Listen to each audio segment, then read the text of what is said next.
Madame Bovary de Gustave Flaubert. Deuxième partie, chapitre 11. Il avait lu dernièrement l'éloge d'une nouvelle méthode pour la cure des pieds beaux. Et comme il était partisan du progrès, il conçut cette idée patriotique que Yonville, pour se mettre au niveau, devait avoir des opérations de stréphopolie. Car, disait-il à Emma, que risque-t-on ? Examiner, et il énumérait sur ses doigts les avantages de la tentative, succès presque certain, soulagement et embellissement du malade, célébrité vite acquise à l'opérateur. Pourquoi votre mari, par exemple, ne voudrait-il pas débarrasser ce pauvre Hippolyte du lion d'or ? Notez qu'il ne manquerait pas de raconter sa guérison à tous les voyageurs, et puis... Homais baissait la voix et regardait autour de lui. Qui donc m'empêcherait d'envoyer au journal une petite note là-dessus ? Eh mon Dieu, un article circule, on en parle.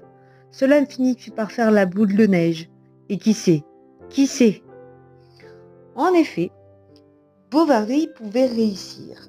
Rien n'affirmait à Emma qu'il ne fût pas habile. Et quelle satisfaction pour elle que de l'avoir engagé à une démarche d'où sa réputation et sa fortune se trouveraient accrues. Elle ne demandait qu'à s'appuyer sur quelque chose de plus solide que l'amour. Charles, sollicité par l'apothicaire et par elle, se laissa convaincre. Il fait venir de Rouen le volume du docteur Duval, et, tous les soirs, se prenant la tête entre les mains, il s'enfonçait dans cette lecture.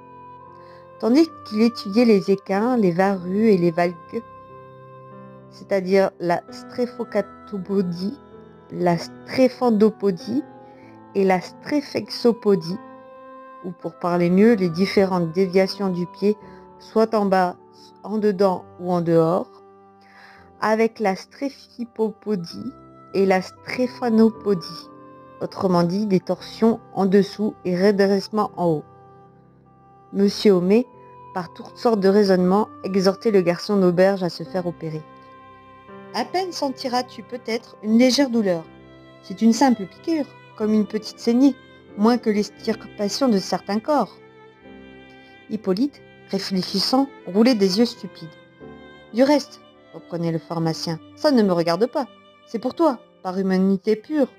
Je voudrais te voir, mon ami, débarrassé de ta hideuse claudication avec ce balancement de la région lombaire qui, bien que tu prétendes, toi, doit tenir considérablement dans l'exercice de ton métier. Alors, Homais lui représentait combien il se sentirait ensuite plus gaillard et plus ingambe, et même lui donnait à entendre qu'il s'en trouverait mieux pour plaire aux femmes. Et le valet d'écurie se prenait à sourire lourdement. Puis il l'attaquait par la vanité. « N'es-tu pas un homme, saprelotte ? Que serait-ce donc s'il t'avait fallu servir, aller combattre sous les drapeaux ? Ah, Hippolyte !» Et Homais s'éloignait, déclarant qu'il ne comprenait pas cet entêtement, cet aveuglement à se refuser aux bienfaits de la science. Le malheureux céda, car ce fut comme une conjuration. Binet, qui ne se mêlait jamais des affaires d'autrui, Madame Lefrançois, Artémise, les voisins et jusqu'au maire, Monsieur Tuvache. Tout le monde l'engagea, le sermonna, lui faisait honte. Mais ce qui acheva de le décider, c'est que ça ne lui coûterait rien. Bovary se chargerait même de fournir la machine pour l'opération. Emma avait eu l'idée de cette générosité, et Charles y consentit, se disant au fond du cœur que sa femme était un ange. Avec les conseils du pharmacien, et en recommençant 3 fois, il fit donc construire par le menuisier, aidé du serrurier, une manière de boîte pesant 8 livres environ, et où le fer, le bois, la tôle, le cuir, les vis et les écrous ne se trouvaient point épargnés. Cependant, pour savoir quel tendon couper à Hippolyte, il fallait connaître d'abord quelle espèce de pied beau il avait. Il avait un pied faisant avec la jambe une ligne presque droite, ce qui ne l'empêchait pas d'être tourné en dedans, de sorte que c'était un équin mêlé un peu de varus, ou bien un léger varus fortement accusé d'équin. Mais avec cet équin, large en effet comme un pied de cheval, à peau rugueuse, à tendons secs, à gros orteils, et où les ongles noirs figuraient les clous d'un fer, le stréphopode, depuis le matin jusqu'à la nuit, galopait comme un cerf. On le voyait continuellement sur la place, sautiller tout autour des charrettes en jetant en avant son support inégal. Il semblait même plus vigoureux de cette jambe-là que de l'autre.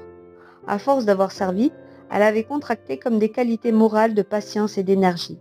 Et quand on lui donnait quelques gros ouvrages, il s'écorait dessus, préférablement. Or, puisque c'était un équin, il fallait couper le tendon d'Achille, quitte à s'en prendre plus tard au muscle tibial antérieur pour se débarrasser du varus. Car le médecin n'osait d'un seul coup risquer 2 opérations, et même il tremblait déjà dans la peur d'attaquer quelques régions importantes qu'il ne connaissait pas. Ni Ambroise Paré, appliquant pour la première fois depuis Cels, après 15 siècles d'intervalle, la ligature immédiate d'une artère, ni Dupuytren allant ouvrir un abcès à travers une couche épaisse d'encéphale, ni Guinzoul, quand il fit la première ablation de maxillaire supérieur, n'avait certes le cœur si palpitant, la main si frémissante, l'intellect aussi tendu que M. Bovary quand il approcha d'Hippolyte, son ténotome entre les doigts. Et comme dans les hôpitaux, on voyait à côté sur une table un tas de charpies, des fils cirés, beaucoup de bandes, une pyramide de bandes, tout ce qu'il y avait de bandes chez l'apothicaire. C'était M. Homais qui avait organisé dès le matin tous ces préparatifs, autant pour éblouir la multitude que pour s'illusionner lui-même. Charles piqua la peau. On entendit un craquement sec. Le tendon était coupé, l'opération était finie. Hippolyte n'en revenait pas de coup surprise. Il se penchait sur les mains de M. Bovary pour les couvrir de baisers. « Allons, calme-toi, disait l'apothicaire. Tu témoigneras plus tard ta reconnaissance envers ton bienfaiteur. » Et il descendit compter le résultat à 5 ou 6 curieux qui stationnaient dans la cour et qui s'imaginaient qu'Hippolyte allait reparaître marchant droit. Puis Charles, ayant bouclé son malade dans le moteur mécanique, s'en retourna chez lui, où Emma, toute anxieuse, l'attendait sur la porte. Elle lui sauta au cou. Ils se mirent à table. Il mangea beaucoup, et même il voulut au dessert prendre une tasse de café, débauche qui ne se permettait que le dimanche lorsqu'il y avait du monde. La soirée fut charmante, pleine de causeries, de rêves en commun. Ils parlèrent de leur fortune future, d'améliorations à introduire dans leur ménage. Il voyait sa considération s'étendant, son bien-être s'augmentant, sa femme l'aimant toujours. Et elle se trouvait heureuse de se rafraîchir dans un sentiment nouveau, plus sain, meilleur, enfin d'éprouver quelque tendresse pour ce pauvre garçon qui la chérissait. L'idée de Rodolphe, un moment, lui passa par la tête, mais ses yeux se reportèrent sur Charles. Elle remarqua même avec surprise qu'il n'avait point les dents vilaines. Il était au lit lorsque M. Homais, malgré la cuisinière, entra tout à coup dans la chambre en tenant à la main une feuille de papier fraîche écrite. C'était la réclame qu'il destinait au fanal de Rouen. Il la leur rapportait à lire. « Lisez vous-même, dit Bovary. » Il lut. Malgré les préjugés qui recouvrent encore une partie de la face de l'Europe comme un réseau, la lumière cependant commence à pénétrer dans nos campagnes. C'est ainsi que, mardi, notre petite cité d'Yonville s'est vue le théâtre d'une expérience chirurgicale qui en est en même temps un acte de haute philanthropie. M. Bovary, un de nos praticiens les plus distingués. « Ah, c'est trop, disait Charles, que l'émotion suffoquait. « Mais non, pas du tout. Comment donc ? À opérer d'un pied beau, je n'ai pas mis le terme scientifique parce que vous savez, dans un journal, tout le monde peut-être ne nous comprendrait pas. Il faut que les masses... En effet, dit Bovary, continuez. Je reprends, dit le pharmacien. Monsieur Bovary, un de nos praticiens les plus distingués, a opéré d'un pied beau le nommé Hippolyte Tautain, garçon d'écurie depuis 25 ans à l'hôtel du Lion d'Or, tenu par Madame Veuve Lefrançois sur la place d'Armes. La nouveauté de la tentative et l'intérêt qui s'attachait au sujet avaient attiré un tel concours de population qu'il y avait véritablement encombrement au seuil de l'établissement. L'opération, du reste, s'est pratiquée comme par enchantement, et à peine si quelques gouttes de sang sont venues sur la peau, comme pour dire que le tendon rebelle venait enfin de céder sous les efforts de l'art. Le malade, chose étrange, nous l'affirmons de visu, n'accusa point de douleur. Son état jusqu'à présent ne laisse rien à désirer. Tout porte à croire que la convalescence sera courte.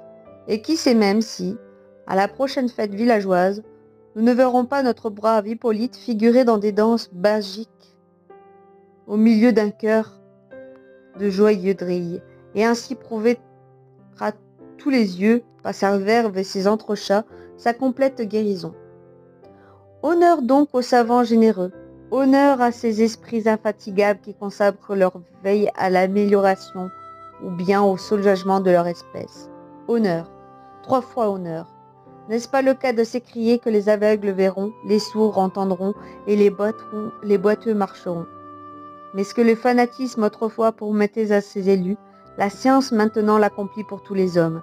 Nous tiendrons nos lecteurs au courant des phases successives de cette cure si remarquable.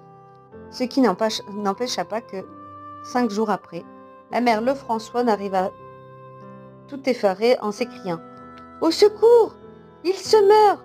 J'en perds la tête !» Charles se précipita vers le Lion d'Or, et le pharmacien qui l'aperçut passant sur la table sans chapeau abandonna la pharmacie. Il parut lui-même haletant, rouge, inquiet, et demandant à tous ceux qui montaient l'escalier « Qu'a donc notre intéressant stréphopode ?» Il se tordait, le stréphopode, dans des convulsions atroces, si bien que le moteur mécanique où était enfermée sa jambe frappait contre la muraille à la défoncer. Avec beaucoup de précautions, pour ne pas déranger la position du membre, on retira donc la boîte et l'on vit un spectacle affreux. Les formes du pied disparaissaient dans une telle bouffissure que la peau tout entière semblait près de se rompre, et elle était couverte d'échymoses, occasionnées par la fameuse machine. Hippolyte déjà s'était plaint d'en souffrir. On y avait pris garde.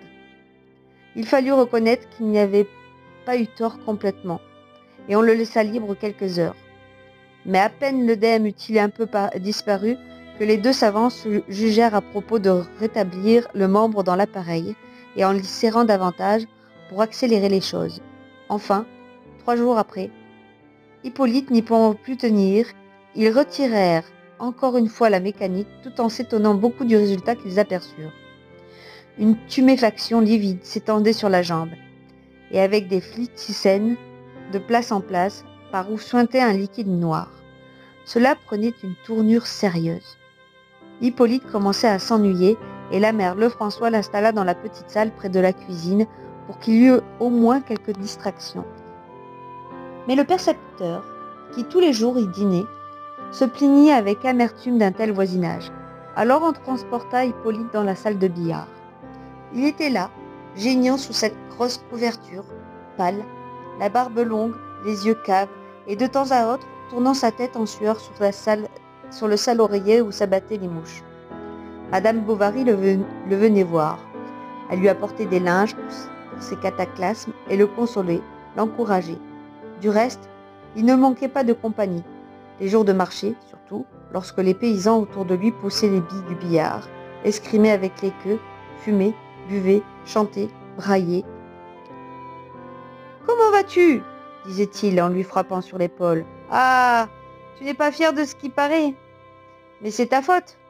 Il faudrait faire ceci, faire cela. » Et on lui racontait des histoires de gens qui avaient tous été guéris par d'autres remèdes que les siens. Puis, en manière de consolation, il ajoutait « Est-ce que tu t'écoutes trop? Lève-toi donc, tu te dorlotes comme un roi. Ah, n'importe, vieux farceur, tu ne sens pas bon. » La gangrène, en effet, montait de plus en plus. Bovary en était malade lui-même. Il venait à chaque heure, à tout moment. Hippolyte le regardait avec des yeux pleins d'épouvante et balbutait en sanglotant. « Quand est-ce que je serai guéri? Ah, sauvez-moi, que je suis malheureux, que je suis malheureux. » Et le médecin s'en allait toujours en lui recommandant la diète. « Mais écoute point, mon garçon, » reprenait la mère Lefrançois. « Ils t'ont déjà bien assez martyrisé. Tu vas t'affaiblir encore. Tiens, avale. » Elle lui présentait quelques bons bouillons, quelques tranches de gigot, quelques morceaux de lard, et parfois des petits verres d'eau-de-vie qu'il n'avait pas le courage de porter à ses lèvres. L'abbé Bournicien, apprenant qu'il empirait, fit demander à le voir. Il commença par le plaindre de son mal, tout en déclarant qu'il fallait s'en réjouir, puisque c'était la volonté du Seigneur, et profiter vite de l'occasion pour se réconcilier avec le ciel. « Car, disait l'ecclésiastique d'un ton paterne, tu négligeais un peu tes devoirs. On te voyait rarement à l'office divin. Combien y a-t-il d'années que tu ne t'es approché de la sainte table? Je comprends tes occupations, que le tourbillon du monde ait pu t'écarter du soin de ton salut. Mais à présent, c'est l'heure d'y réfléchir. Ne désespère pas cependant. J'ai connu de grands coupables qui, près de comparaître devant Dieu, tu n'en es point encore là, je le sais bien, avaient imploré sa miséricorde et qui certainement sont morts dans les meilleures dispositions. Espérons que, tout comme eux, tu nous donneras de bons exemples. Ainsi, par précaution, qui donc t'empêcherait de réciter le matin et soir un Je vous salue Marie, pleine de grâce, et un Notre Père qui êtes aux cieux? Oui, fais cela, pour moi, pour m'obliger. Qu'est-ce que ça coûte? Me le promets-tu? Le pauvre diable promit. Le curé revint les jours suivants. Il causait avec l'aubergiste et même racontait des anecdotes entremêlées de plaisanteries, de calembours qu'Hippolyte ne comprenait pas. Puis dès que la circonstance le permettait, il retombait sur des matières de religion en prenant une figure convenable. Son zèle parut réussir, car bientôt le stréphopodes témoignait l'envie d'aller en pèlerinage à Beausecours, s'il se guérissait. À quoi bon, M. Bournicien répondit qu'il ne voyait pas d'inconvénient. 2 précautions valaient mieux qu'une, on ne risquait rien. L'apothicaire s'indigna contre ce qu'il appelait les manœuvres du prêtre. Elles nuisaient, prétendait-il, à la convalescence d'Hippolyte. Et il répétait à Madame Lefrançois: « Laissez-le, laissez-le! Vous lui perturbez le moral avec vos mysticismes. » Mais la bonne femme ne voulait plus l'entendre. Il était cause de tout. Par esprit de contradiction, elle accrocha même aux cheveux du malade un bénitier tout plein avec une branche de buis. Cependant, la religion, pas plus que la chirurgie, ne paraissait le secourir, et l'invincible pourriture allait montant toujours des extrémités vers le ventre. On avait beau varier les potions et changer les cataclysmes, les muscles chaque jour se décollaient davantage, et enfin Charles répondit par un signe de tête affirmatif quand la mère Lefrançois lui demanda si elle ne pourrait point, en désespoir de cause, faire venir M. Canivet de Neufchâtel, qui était une célébrité.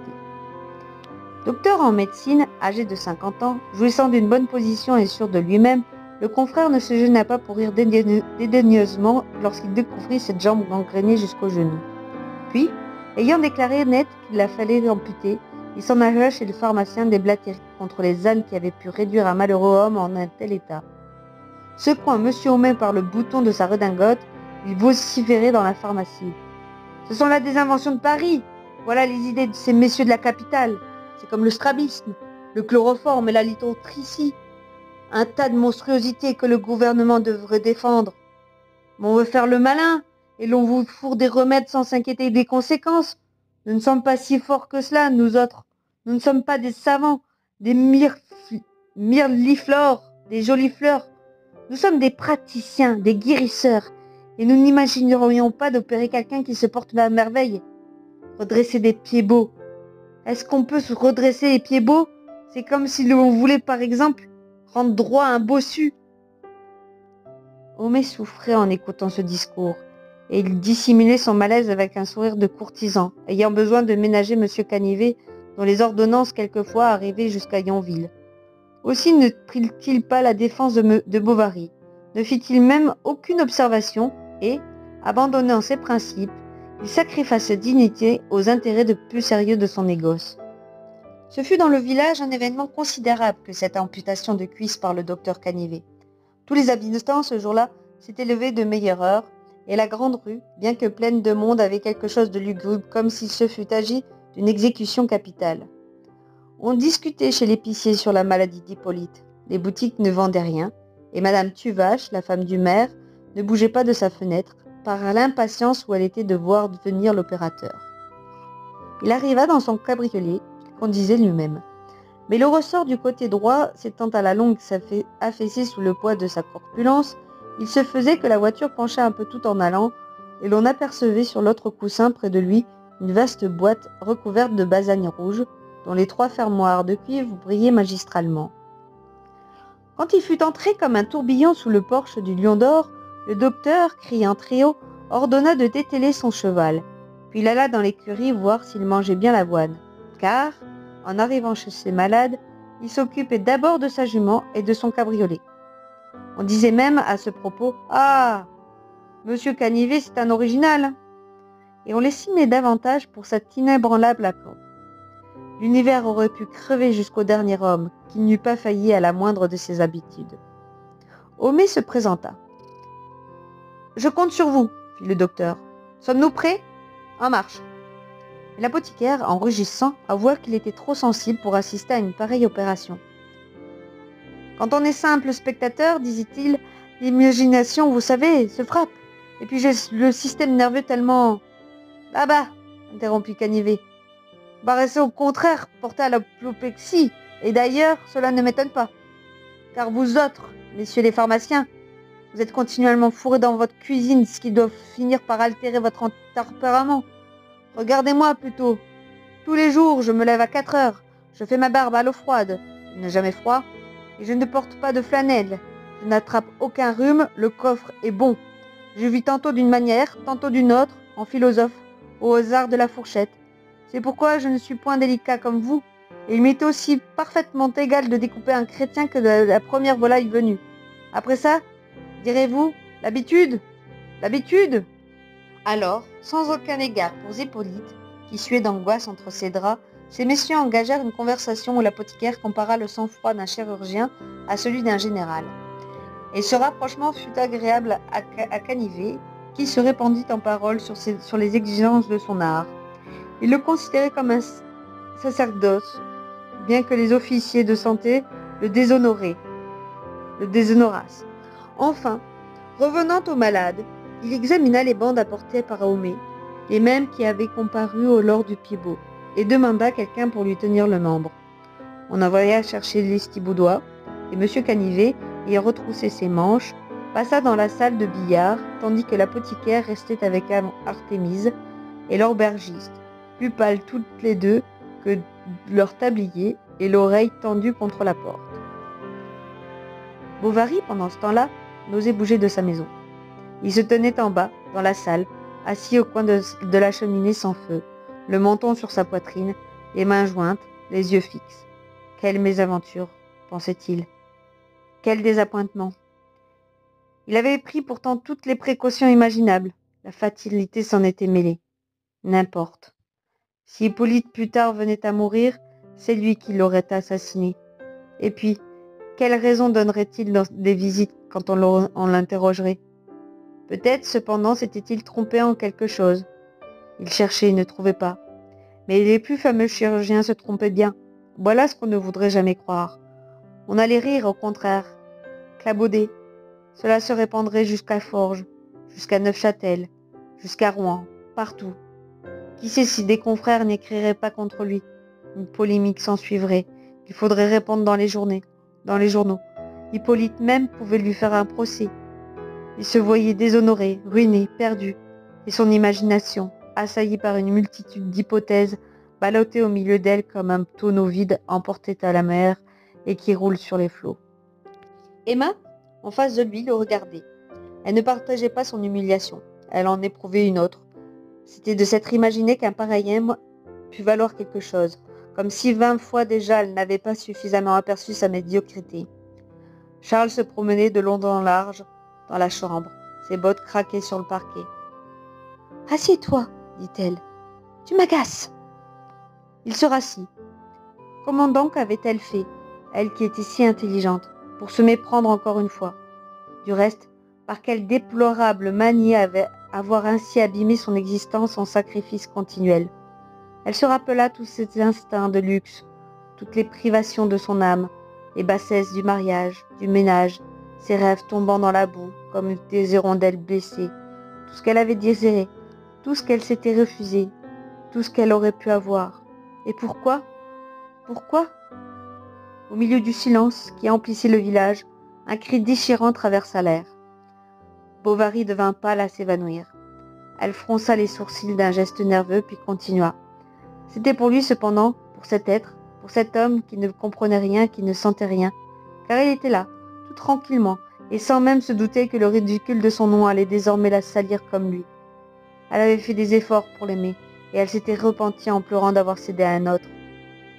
« Mais c'était peut-être un valgus !» exclama soudain Bovary qui méditait.